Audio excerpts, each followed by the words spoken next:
वफाकी वज़ीर इत्तलात मरियम औरंगज़ेब ने कहा है कि किसी सियासी लीडर को साइडलाइन करने के हक में नहीं, लेकिन सियासी लीडर और मुजरिम में फ़र्क समझना लाजमी है।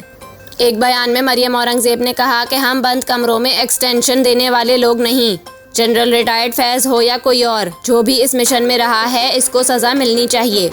उन्होंने कहा कि जिनके बारे में वो कह रहे हैं जेल में रेप हुए, वो कह रही हैं ऐसा कुछ नहीं हुआ। जब इसकी हर साजिश नाकाम हो गई तो कह रहा है पाकिस्तान की फ़ौजी इमदाद बंद कर दें और पाबंदियां लगा दें। वज़ीर इत्तलात का कहना था कि किसी सियासी लीडर को साइडलाइन करने के हक में नहीं, लेकिन सियासी लीडर और मुजरिम में फ़र्क समझना लाजमी है।